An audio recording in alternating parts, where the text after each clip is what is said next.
যদি দেয় তাহলে আমাদের আল্লাহর নবীর পাশে আমারে শুহবি। এক পাশে তো আছে সাহিবুল গার সাইয়েদনা আবু বকর সিদ্দিক রাদিয়াল্লাহু তাআলা আনহু। তিনার কথাও বলতে গিয়ে মনে পড়ে গেল, তিনার ইন্তেকালের সময় তিনিও ওসিয়ত করেছিলেন, এই শোনো, আমি যখন মারা যাব আমার সন্তানরা, আমার সহপাঠীরা শুনে রাখো, আমার গোসল যে আমার লাশটারে নিয়ে আমার রাসূলের রওজার পাশে নিয়ে দাঁড়াবি, আর সরাসরি রাসূলের রওজা আথারে গিয়া বলবা, ইয়া রাসূলুল্লাহ,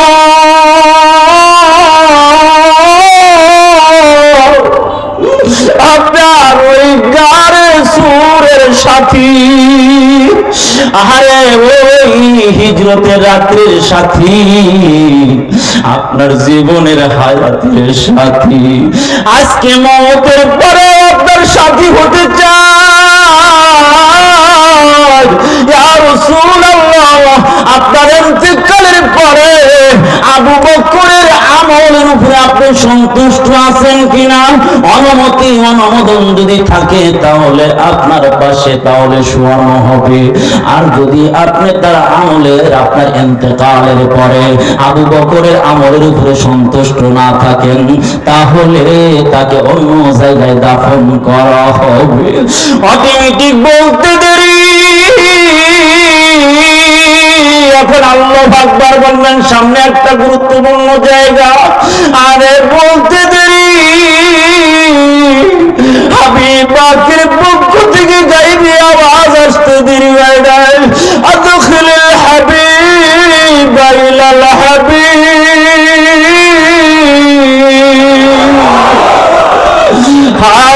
আমার বন্ধু রে, আবার বন্ধুর কাছে পৌঁছা দিবা কিসের অনুমতি লাগবে? সরাসরি আওয়াজ এসে গেছে। এরপরে হযরতে আবু বকরকে রাসূলের পাশে দাফন করা হয়েছে।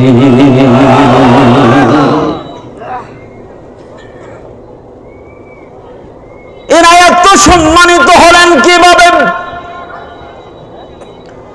এই কিয়ামতের ময়দানে লা যিল্লা ইল্লা যিল্লুহ, আল্লাহর আরশের ছায়া ছাড়া ছায়া থাকবে না।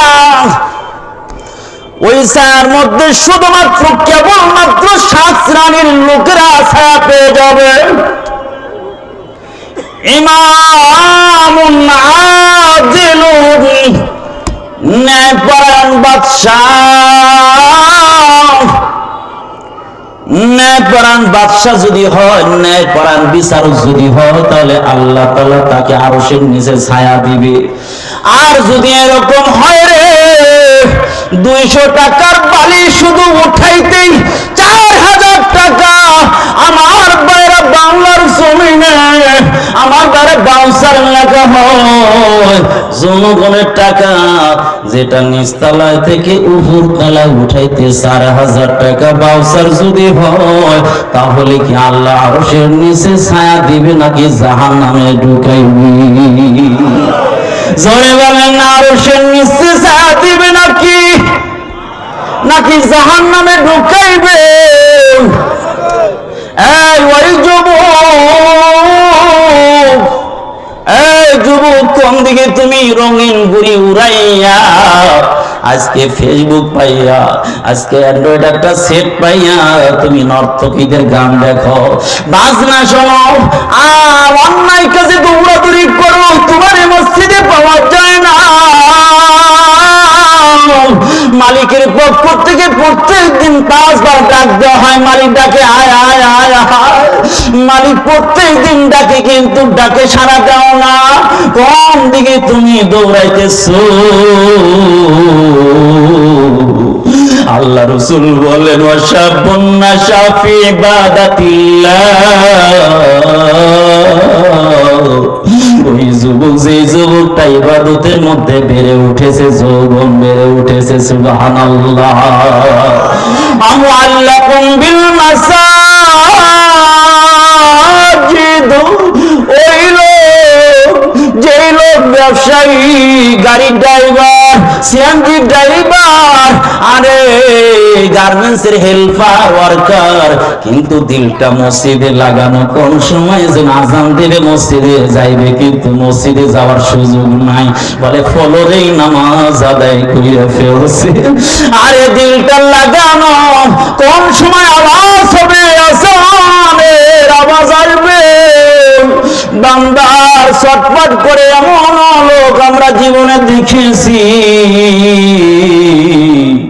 দুই তালা বাড়িতে থাকে। আমরা যখন ফরিদাবাদ পড়তাম, ফরিদাবাদ মাদ্রাসার সামনে একটা 2 তালা বাড়ি ছিল তখন।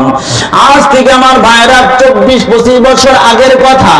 ও ভাই, 2 তালা বাড়ি, গেটটা কেন? আমার ভাইরা ফজরের জামাত শুরু হয়ে যাবে, কেমনে এসে আসবে গভীর, আমার ভাইরা শেষ রাত্রে সবাই ঘুমান্ত, কিন্তু একজন লোক ভালোভাবে সে জামাতের সাথে নামাজ পড়ে। সে চিন্তা করলো, আমার নামাজ তো জামাতের সাথে পড়ি, কোনোদিন জামাত আমার তরক হয় না, আজকে কেমনে তরক হবে? কিন্তু চাবি তো নাই, আজকে খুলতে পারে নাই। এই জন্য আল্লাহর বান্দা দোতলায় থেকে সরাসরি নিচে লাফ দিছে। এমন বান্দা এখন আসছে রে ভাই,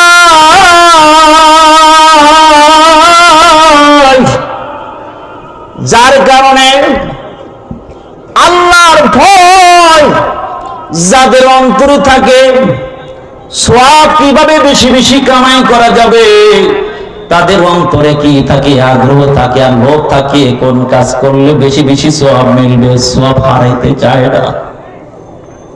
একটু জিকির করি লা ইলাহা, জোরে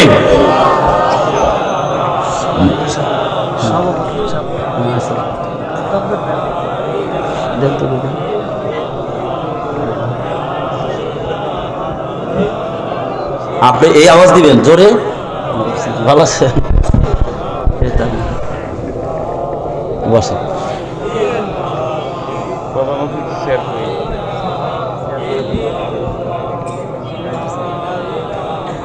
জোরে লা ইলাহা ইল্লাল্লাহ।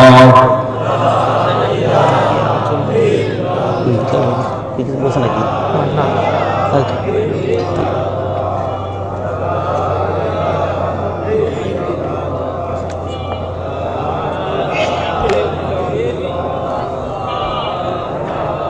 আওয়াজ বন্ধ করেন। ঘুম ধরছে আপনাদের? কাকার ঘুম ধরছে? হাত তোলেন দেখি। একজনের না, তাহলে ঘুম ধরে নাই কে কে? হাত তোলেন দেখি এবার। আল্লাহু আকবার বলেন। তোর মাইক ভালো, কিন্তু মার বাড়ি খানে আওয়াজ ডাউন হইতেছে কেন বোঝো না? আমার কষ্ট লাগতেছে। ইজি হইতে বা একটু ইজি হইতে, আওয়াজ টানতেছে না, একবার মুখের কাছে নিতে হয়। চলবো না থাকবো? জোরে বলেন। চলবো না থাকবো? আরো জোরে। কতক্ষণ? আল্লাহু আকবার বলেন। আরো জোরে। আলহামদুলিল্লাহ, সুবহানাল্লাহ, আল্লাহু আকবার। তো বলতেছিলাম, তাকওয়ার মেডিসিন যদি কারো অন্তরে থাকে, তার সামনে যাই থাকুক আল্লাহর ভয়ে সেটা ধরবে না, ছুঁইবে না, স্পর্শ করবে না। কিন্তু একটাই মাত্র সেই মেডিসিন হলো তাকওয়া। তাকওয়া যতক্ষণ পর্যন্ত এই দেশে